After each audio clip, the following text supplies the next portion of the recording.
Hey, what's going on? What's going on, y'all, man? God damn, bro. I swear to God. It seemed like every time I cut my hair, that bitch gonna grow back tomorrow. But if y'all got some ideas on how I can fix these patches, if y'all know a product or something, let me know. Today, I got the third story on the list, and Mouthful of Crack was number 3. As always, as a disclaimer, names, places will be changed just to protect the people who are actually in this story, but you will still get the full facts and the full truth on how the situation happened. Everything I tell you here today is how it actually happened. Without further ado, let's get into it. I go by D-Jack, but you can call me D. So I go extra hard on that hard flow.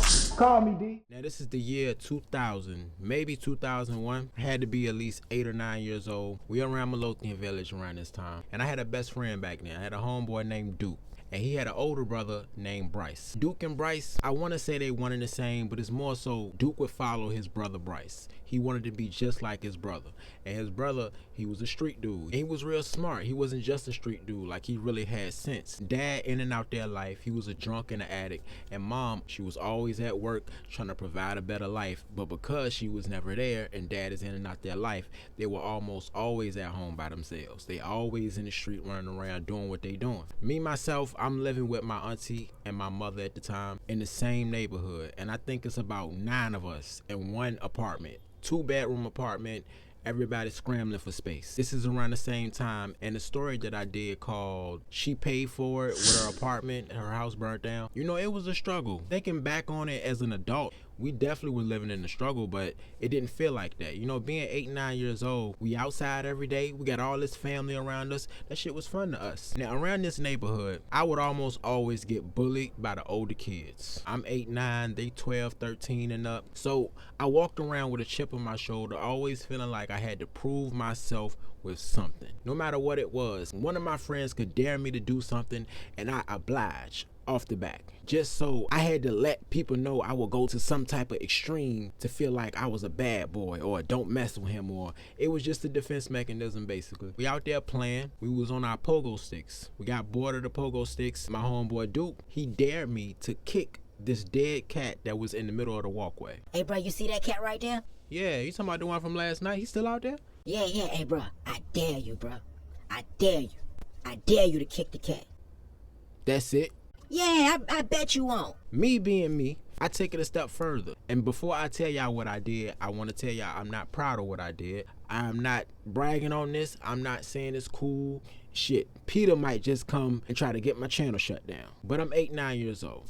I go inside my house and I take a kitchen knife, go back outside, and I show my friend a knife. Bro, what you about to do with that? Watch this. I goes over to this dead cat and cut open the cat from the stomach down. Cat guts falling out. It's all bluish and greenish. Damn near traumatized me, but I had to look like it didn't faze me. I had to look over at Duke. He looking at me like, nigga, what the fuck is wrong with you? All I said was kick the cat. So he ran off. Looking around, hoping nobody seen me, I ran off too. Forgetting that I dropped the knife, I go back, pick up the knife, and then run in the house. I'ma say later on that day, I'm back outside. The older lady, she come walk up to me and tell me she seen what I did. I'm not even caring. You seen me. My mom didn't see me. My dad didn't see me. And I felt like as long as my mom didn't know, I didn't care. Now, my dad at the time was heavy in the street, and my mom, she was a nurse. But if I wasn't at home with my auntie, I was at home with my mom. If I wasn't at home with my mom or my auntie, I'd just be in there with all the rest of my cousins and my siblings. And it'd just be us in this little 2-bedroom apartment running around, fucking shit up. So I'm feeling like I'm in the clear. But eventually, my mom did find out. Eventually, word did get back to her. And she ends up putting me on punishment. Now, the punishment didn't last that long because she had to leave. Punishment really didn't matter. She would come back home that night, find out I was out. She'll whoop my ass, tell me go sit in the room for the rest of the night. But the next day still comes. Now, that next week, we at the breakfast table, and I forgot, but my mom was mad at me about something. I don't know what it was. And she ends up bringing up the cat thing again. Telling me that that's sick, don't you ever do that again. I hope you really didn't do that, because she wasn't there. She only got word that I did it, and she didn't want to believe I did it. So she told me like, look, if you did do it, just please don't do it again. I think she thought I was on some old serial killer vibes type shit. In the midst of her telling me this, My homeboy Duke knocks at the door. When she lets him in, she looks at me, I look at her. She already know what it is. I want to go outside. She eventually said, yeah, you know what? Go ahead. But be back in the house by 8 p.m. because our bedtime was 9 o'clock. Now, I don't know why, but I always like going outside playing in gloves. I had these grappler gloves with the fingers cut out. I always felt more comfortable with my gloves on. I felt like I can fight better with gloves on. Now, there was this little field that would eventually become the new bus station in Southside Richmond. But at that time, it was just empty field. Looked like a mini desert. Nothing but yards and yards and field of dirt. We used to go back there sometimes and smoke paper, walk to the store. On this day that we go back there, on our way back, we run into his big brother Bryce. Now Bryce, he is with his whole crew. If we were 8 or 9, Bryce had to be about 16. He had older guys with him in their early 20s or so, but they were more so for muscle. They kind of held the crew down. He calls over his little brother to pull him to the side to holler at him. So I just stand there, wait for him to finish, and he come back to me to tell me what he just told him. Basically, he need him to start doing plays for him. Reason being, Bryce is trying to expand. He is trying to not just deal with the nickel and diamond. The nickel and diamond is okay, but it's not enough. He trying to go to bigger packages, but he don't want to lose the clientele that he has with the nickel and dimes. So his idea is get Duke to go out and hit these plays while he handling bigger business. You know, like they said on The Wire, where Marlo said to Bodie, "You a rightful hustler." That was Bryce. Bryce was definitely a rightful hustler, but he didn't trust nobody. Only people he did trust was in his inner circle, and that didn't stretch too far. And I can't speak for him, but I'm thinking maybe his mind state was, Duke ain't gonna take nothing, you know what I'm saying? That's little brother, that's family. I give him some snacks, some video games, toys, he gonna be good. And from what I seen at the time, he was. Duke was alright with that. And he ends up buying him a bike, a mongoose bike with the pads on the back. Now, as a kid at that time, to have a mongoose bike, bro, you was the those was like the creme de la creme of bikes in the neighborhood. You had the mongoose bikes, you roll in the front, for real. I never seen Duke so happy in my life. This was the beginning of the summer, so he rode that bike through the whole summer. Now Bryce, he was not a regular hustler. He was very sophisticated. He thought things through. He'll get on your ass, he'll handle business, he'll stand on business, but he was smart about it. The day that Duke started to work for Bryce, he called him over to the spot. Not called him like phone, but like told him to come here. They in his spot for a good 30 minutes. And when he came out, I found out that Bryce lines Duke's mouth with rocks, stones, if y'all know what I mean. He put the $10 bags in the top, lined it all the way from one end to the other, and at the bottom, he lined it up with 20s. The only extra thing that Duke would have to do is if somebody wanted something bigger, like a 50, he'd have to take it out, put it together. Now, he didn't give him no cell phone. They didn't use phones. He gave Duke a walkie-talkie. So he would ride around with this walkie-talkie on his hip, and he would give him code names. And the way these code names worked was, let's say you had to go to 34th and Back Street. The dude won a $10 bag. The code would be this: cab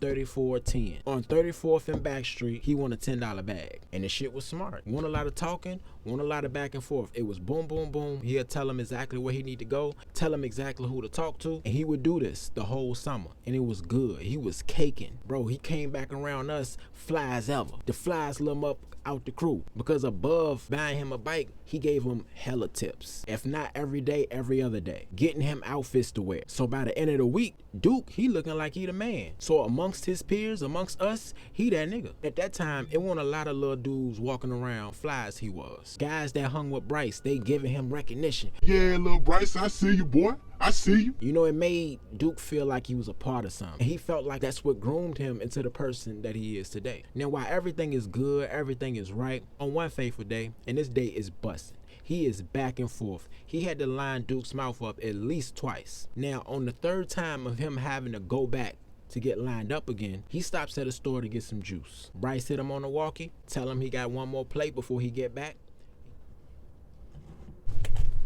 Had to make a few adjustments, my fault, but back to the story. He had to go all the way to one neighborhood and all the way to the next neighborhood, make another stop, and he was gonna be on his way back to his big brother. Now on his way there, he had came up to an intersection. Now the Richmond folk know where 30th Street and Broad Rock is at, right? So when you get there, it's a white guy with a suit on, and he waving him. You know how you wave somebody to go across the street so they can go? He waving him to go. He waved back, and he proceeds to ride his bike across the street. On his way across the street, before anything, he hears, grrr! He don't even feel it. For a brief second, he sees the sky, drops down, back hit the handlebars, his head hit the curb. Boom, he hit the ground. As soon as he hit the ground, the neighbors that were nearby, they were on a porch. All of them on the porch, and they seen everything happen. And they watched the white man tell him, hey, you can go, and still hit him. You can't say you was drunk. You can't say you weren't paying attention. Want no phones. You weren't on no phone. So it almost looked like it was on purpose. What the fuck? Oh, hell no. Don't let him leave. Don't let that mother leave. Get his plate. One of the girls who was on the porch, she walks down the street to go get his big brother Bryce. In the midst of that, Duke is still trying to get up. He's still trying to get up. He looking drunk as. They come over trying to help him up, trying to ask him questions, trying to see what's going on, and he's mumbling. He's not really making sense. So when they see that, they think that he's way more f***ed up than he actually is. He breathing hard. His heart beating fast, but it's almost like he can hear his heartbeat more than he can feel it. Now, I'm not an expert or nothing. I'm not a medical doctor, but that sounds like a goddamn concussion to me. Tell me if I'm wrong in the comments. The white guy, he doesn't leave. He actually jumps out of the car, goes over to Duke, and helps him up. And while helping him up, Duke looks over to him, and to him, he looks like the damn devil. No lie to you, this is what he said. He said it might could have been a concussion. Whatever it was, his face looked evil to him. And while doing this, the white guy... You alright, bud? But in that state, he's moving, but he's not moving as fast as he think he's moving. You know, to everyone else, he's moving slow. But to him, he is... It hit him. Oh, shit. The stones. He forget the stones was still in his mouth when he got hit by the car. He was scared because he lost the damn stones. He had a way of checking how many stones he had left. Saying to himself, man, Bryce can kill me. Yeah, that's big brother, but he know his big brother. He always felt like he'd do him like any old nigga in the street. And he had a way of checking to see how many stones was left or if he still had some in there. He would wiggle his jaw like this until he felt one of them move. So after seeing that he didn't lose the stones, he jumped right back on his bike and started riding up the street. Wheel bent, barely can ride it. He goes on the sidewalk, and on his way down, he can see his big brother sprinting up the sidewalk towards him.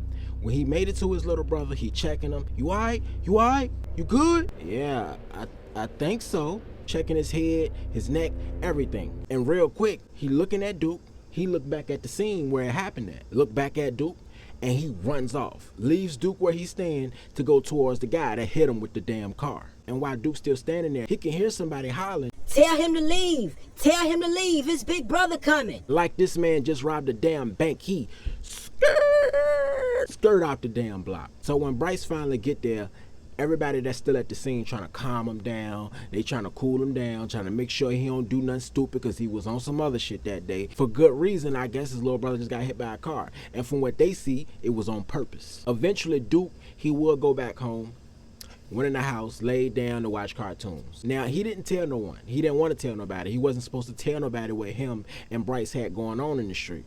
But eventually, word did get back. An uncle of his found out and ended up calling his mother. His mother comes in the room, tell him straight up, we going to the hospital. Got him dressed and everything. Now, I'm coming down the street, wanting to check on my friend, because I now hearing what happened.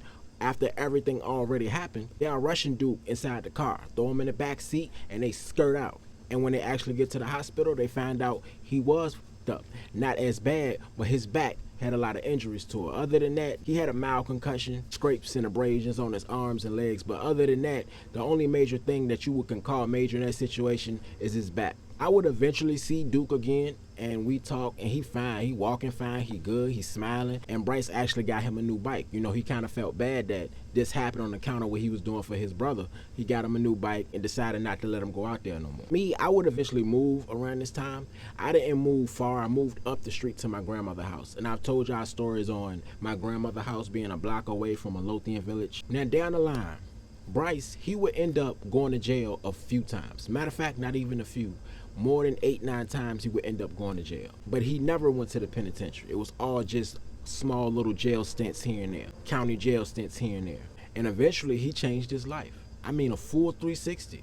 God-fearing man, got a family, living out in the burbs, got his own business, like really doing well for himself. His younger brother Duke, as of today, he is that rightful hustler that his older brother used to be. Now you may can chalk that up to him being groomed that way since a child, or you can just chalk that up to that's how life works. And the journey that he's on right now ain't the time for him to change. or he just hasn't gotten there mentally to change his life. And they think back on that situation like it's a funny story. So the message I want to give y'all at the end of this story is this, and more so for my parents who watch my channel: if you can help it, man, keep your family together and bring said family up in a good and stable environment. But if not, if you're in a situation where you can't provide that for them, that don't mean you don't keep trying to. I know so many people who live in the projects, who live off Section 8, who live in government housing, who stop trying, who live comfortably because the government is supplying whatever it is, a roof, a food, electricity. So you don't feel like you gotta push harder because you already got the basic needs of life. You gotta think like this, parents. Parents, the moment our kids are born is the moment we live for them. We don't no longer just live for ourselves no more. Embrace and harvest all of those skills that your kids will later probably use in the street, and direct all that energy, all that attention into something productive. Them same skills that Bryce and Duke had on the street, them same skills could have been directed into something productive like business, sales, entrepreneurship, anything. If we don't instill new ideas and positive thoughts into our children at an early age, they're gonna pick up the same ideas and negative thoughts from whatever environment that you got them growing up in. Whether it be suburbs, whether it be street. Some of us ain't have a chance since the day we was born. Some of us had all the chances and opportunity. A kid grow up in the suburbs, he might end up being a junkie or addict. A kid grow up in the street, and he might end up being the biggest entrepreneur on earth. But those are not exceptions to the rules. No matter where your child is growing up, no matter what environment you got them in, instill positive thoughts and productivity. But that's all I got. Y'all stay safe, y'all stay positive. If you ain't moving, you losing, my boy. And we out. Ease up for a minute, everybody throw them V's up. That's for Virginia. Lately I've been teed up. You know the feeling when that fire get the heating up. That pressure cook. I ain't take that, bro. Yes, you did, nigga. It's in your hand.